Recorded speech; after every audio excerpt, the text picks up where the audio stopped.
ผู้ชมที่เคารพในวันที่23ตุลา2025นี้บรรดาอดีตการนำพร้อมด้วยคณะลงติดตามเยี่ยมยามอนุสรณ์สถานคุกกักขังผู้นำแนวลาวหักซาจำนวน16 ทานของรัฐบาลหุ่นเวียงจันทร์ที่พลเข็งนครหลวงเวียงจันทร์เพื่อเป็นการระลึกถึงคุณงามความดีของวีรกรรมแหกคุกพลเข็งครั้งมหัศจรรย์ของพรรคแนวลาวหักซาจำนวน16 ทานประกอบมีทานมาไข่คำพิทูลทานหมื่นสมวิจิตรสมเด็จเจ้าสุภานุวงศ์ทานสิงคโปร์จุลมณีทานหนูหักภูมิสวรรค์ทานศรีสนะศรีสารทานคำเพชรพรหมวันทานสีทนกลมมะดำทานมหาสมบูรณ์วงนอบุญธรรมทานภูมิวงวิจิตรทานพูนสีประเสริฐทานคำผายบุพภาทานเผาพิมพ์จันทร์พันเอกภูเขาทานบัวสีเจริญสุขและทานมานวงศ์วิงอีสานซึ่งบรรดาผู้นำจำนวน16 ทานได้ถือกักขังอยู่คุกพลเข็งเป็นเวลา10 เดือนจึงสามารถแหกคุกออกมาอย่างมหัศจรรย์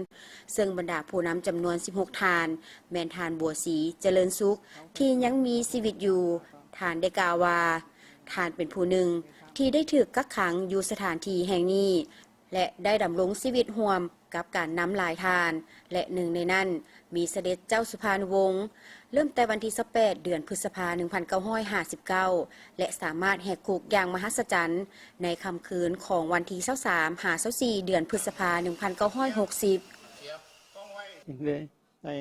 กาวปานามเขาเป็นเพื่อนเขาพวกเขาทองมันพวกเขาเนี่ยเป็นพวกเป็นถ้ำอย่างนี้ต่อสู้ต่อแต่นั้นเขาอะไรแค่ออกในมันเขาปลูกมะฮุ่งวันนี้ลงทุพานลงรัวดูมะฮุ่งไก่เดียวคุกแล้วไก่กินแต่เคยกินได้นี่กินเดียวแค่นั้นใครกินมะฮุ่งแล้วจะได้ออกดอกเลยแค่นั้นจะได้ออกแล้วดูนี่อยู่นานแต่ว่าหอดยำนอนออกอย่างนี้คุณว่าเสียนวดจะบอกนะเสียนวดนะเสียนวดสิ่งที่ออกได้เพราะว่าคุณว่าเนี่ยมันจะแสงนวดก่อนให้นวดให้ป้อมตัวก่อนเพราะยานเราเห็นว่าผู้มีนวดเนี่ยมันยังอยู่ยังป้อมตัวไปได้แต่ตัวยังออกไปท่านบัวศรีเจริญสุขได้กล่าวตื่นว่าในเวลาอยู่คุกบรรดาผู้นำของพรรคแนวลาวหักซาจำนวน16 ทานและผู้นำของแนวลาวหักซาในสมัยนั้นได้พยายามขนขวยปลุกระดมสารวัตรทหารเพื่อเฮ็ดเป็นกำลังหลักในการแหกคุกข้างมหัศจรรย์จากนั้นบรรดาอดีตการนำรุ่นน้องที่ไปเยี่ยมยามก็ได้แสดงทัศนะว่าย้อนมีการนำพาที่ฉลาดและมีความพยายามของการนำบรรดาการนำ16 ทานจึงสามารถแหกคุกได้อย่างมหัศจรรย์ที่มีหนึ่งเดียวในโลกที่สามารถแหกคุกได้ในมือเดียวกันของผู้นำจำนวน16 ทานโดยบ่มีเสียงปืนแตก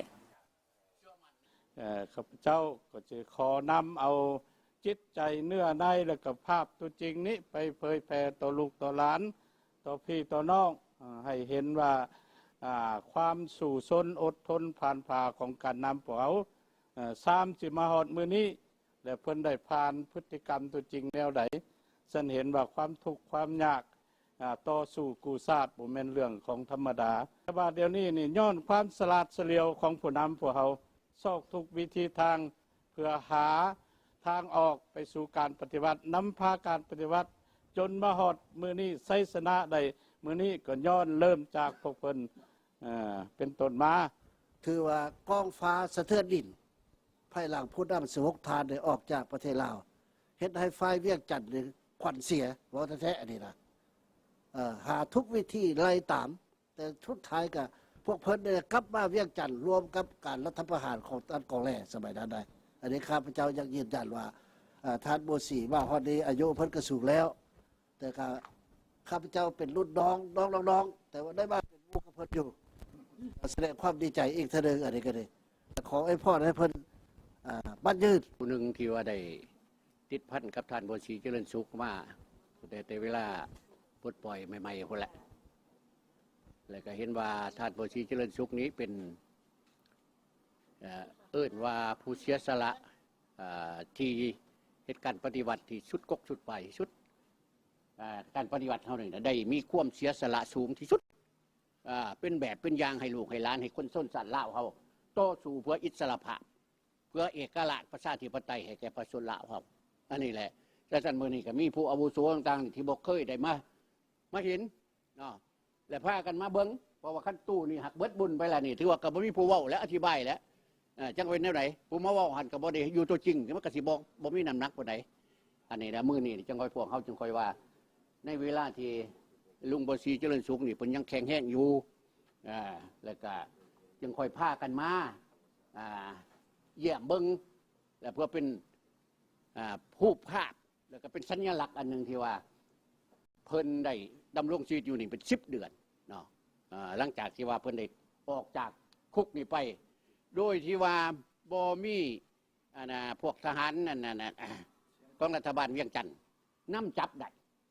อันนี้บ่มหัศจรรย์บอกคนเป็น16-17 คนหรือว่าร่วมทั้งสารวัตรทหารออกไปนี่เป็น20จุดประสงค์ในการมาเยี่ยมยามในครั้งนี้ก็เพื่อเป็นการระลึกถึงผลงานและคุณงามความดี